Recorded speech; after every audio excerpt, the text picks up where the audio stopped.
3 अगस्त के दिन जो 3 जगह बाइपोल हुआ उसका रिजल्ट आया। बीजेपी के हिस्से 1 सीट आई, 1 कांग्रेस के हिस्से और 1 जन स्वराज के हिस्से। जो बिहार की बांकीपुर सीट है वहां से प्रशांत किशोर जीतते हैं। जो दतिया सीट है मध्य प्रदेश की वहां से कांग्रेस बाजी मारती है। और जो मंजालपुर जो गुजरात के वडोदरा पर जहां बाइपोल होता है मंजालपुर, वहां से भारतीय जनता पार्टी चुनाव जीतती है। उसके बाद जो आज की तस्वीरें आई जो उसमें यह चर्चा हुई कि प्रधानमंत्री से तमाम मुलाकातें हुई है। एक शिवराज सिंह चौहान का नाम आ रहा है, एक नीतीश कुमार का नाम आ रहा है। तो इन मुलाकातों का क्या मायने हैं? सबसे पहले बताऊं कि नीतीश कुमार जो बिहार के मुख्यमंत्री रहे उनसे मिलते हैं प्रधानमंत्री मोदी संसद भवन में एक कमरे में, और उसकी तस्वीर पीएमओ जारी करता है। कहा जाता है कि जब से वह राज्यसभा सांसद बने थे उसके बाद से प्रधानमंत्री की उनसे मुलाकात नहीं हुई थी, इसीलिए मुलाकात की गई। लेकिन हम जानते हैं कि बांकीपुर का रिजल्ट आया है कल ही, और उसके बाद अगले दिन सुबह मुख्यमंत्री नीतीश कुमार से, पूर्व मुख्यमंत्री नीतीश कुमार से प्रधानमंत्री मिलते हैं। इस बीच जेडीयू के विधायक है अनंत सिंह का एक बयान आता है कि अगर नीतीश कुमार मुख्यमंत्री होते तो नतीजा शायद कुछ अलग होता। तो सीधे यह कयास लगाए जा रहे हैं कि बांकीपुर में जो रिजल्ट आया है उसको लेकर नीतीश कुमार से बात हुई होगी और आगे क्या रणनीति रखनी है एनडीए की, क्योंकि प्रशांत किशोर लगातार सम्राट चौधरी पर अटैक कर रहे हैं, तो उस पर भी जरूर बात हुई है। और जो शिवराज सिंह चौहान से मुलाकात हुई है क्या दतिया से जोड़कर देखा जा रहा है इस मुलाकात को? जी, शिवराज सिंह चौहान जो है वह 16 साल तक मध्य प्रदेश के मुख्यमंत्री रहे और दतिया से भी वो प्रचार करने गए थे। और जब यह दतिया से बीजेपी की हार होती है, नरोत्तम मिश्रा को टिकट नहीं दिया गया था, तो बताया जा रहा है कि 45 मिनट कृषि मंत्री से बातचीत हुई। उस दौरान दतिया पर भी बातचीत हुई। हालांकि जो अल नीनो को इफेक्ट है, यानी कहीं ज्यादा बारिश हो रही है, जैसे हमने देखा कि नॉर्थ ईस्ट के असम जैसे राज्यों में बहुत ज्यादा बारिश हो रही है और देश के कुछ ऐसे इलाके हैं जहां बारिश जो है सामान्य से बहुत कम है, तो किसानों को दोनों तरीकों से मुसीबत आ रही है। तो किसानों को लेकर मुख्यतः बात हुई है और दतिया पर भी बात हुई है, क्योंकि शिवराज सिंह चौहान जो है मजे हुए नेता है, इतने लंबे समय तक मुख्यमंत्री रहे और हर इलाके से वाकिफ है, हर इलाके के नेता को जानते हैं, कहाँ क्या कौन सा समीकरण होता है, किस तरह के नेता चुनाव को पलट सकते हैं, ये वो बखूबी जानते हैं। इसलिए नीतीश कुमार मिल लेते हैं अब प्रधानमंत्री से, और उसके बाद पूर्व मुख्यमंत्री जो कि अब कृषि मंत्री है शिवराज सिंह चौहान, वो प्रधानमंत्री से मिलते हैं एक ही दिन में।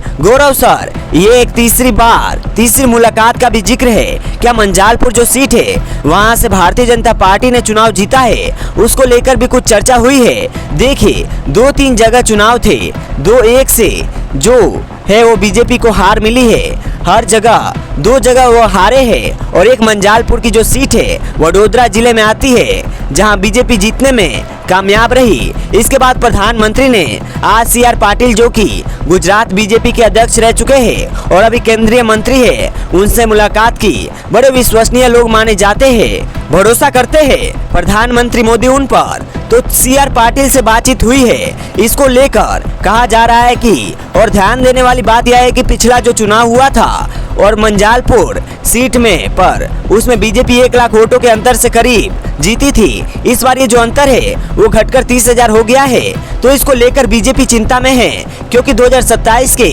में जिन राज्यों में चुनाव होना है उनमें गुजरात भी है। हालांकि वो साल के आखिर में होना है, लेकिन गुजरात चुनाव के लिए आगे जाने वाला है। तो गुजरात क्योंकि प्रधानमंत्री मोदी और गृह मंत्री अमित शाह का गृह प्रदेश है, इसलिए उन्होंने जीत के बावजूद जो अंतर कम हुआ है उन पर बातचीत की। जी बिल्कुल, और बाइपोल में यह जरूर कहा जा सकता है कि बीजेपी को मजबूत डेंट लगा है। इसमें यह भी गौरव सर के आस लगाए जा रहे थे जब CJP प्रोटेस्ट यहाँ पर हो रहा था, तो यह भी कल जब एनालिसिस हो रहा था कि भाई बीजेपी का जो गढ़ माना जा रहा था नितिन नवीन की सीट जो राष्ट्रीय अध्यक्ष है और तमाम बड़े बड़े दिग्गजों को स्टार कैंपेनर बनाकर बांकीपुर में उतारा गया था बीजेपी की ओर से, लेकिन फिर भी प्रशांत किशोर बाजी मारते हैं। ये भी कयास लगाए जा रहे थे कि जो CJP का प्रोटेस्ट था जिसे जेनजी प्रोटेस्ट कहा गया, क्या उसका भी कुछ असर दिखा है? देखिए यही सवाल आज प्रशांत किशोर से इंडिया टुडे के ब्यूरो चीफ है रोहित सिंह,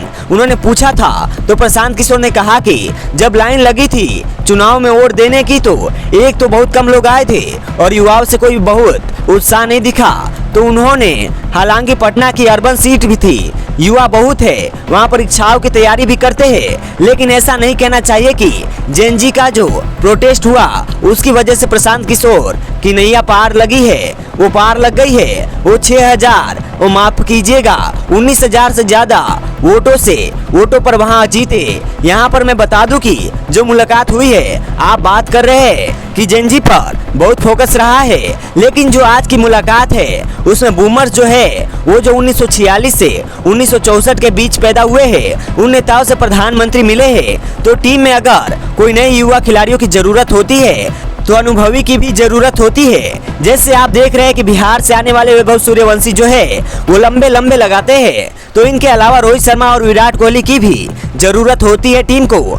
तो वैसे ही प्रधानमंत्री को भी शायद लगा हो कि जेएनजी को तो हेलो प्राथमिकता देनी ही होगी, वो उनको तो फ्रेंड्स बनाना ही है। लेकिन जो पुराने नेता है, अनुभवी नेता है, पके हुए खिलाड़ी है, पके हुए नेता है, जिनको हम अगर जनरेशन की भाषा में कहे तो बेबी बूमर से, आपको बता दो कि शिवराज सिंह चौहान की उम्र जो है 67 है, नीतीश कुमार 75 के हैं और जो CR पाटिल जो है 71 के हैं। तो बेबी बूमर से भी मिलना पड़ता है। और मैं पूरी लिस्ट बना के आया हूँ कि जेएनजी के पहले जो है बेबी मूवर्स के बाद जेनएक्स आते हैं जो 1965 से 1980 तक की पैदाइश वाले हैं। मिलेनियल से 1981 से 1996 तक और जेएनजी है 1997 से 2012 तक। और इसके बाद जो मिलेनियल्स के बच्चे हैं वह जेन अल्फा है। 2012 के बाद जब मोदी प्रधानमंत्री बने, उसके बाद जो उसके पहले और उसके बाद जो जनरेशन आ रही है वो जेन अल्फा है।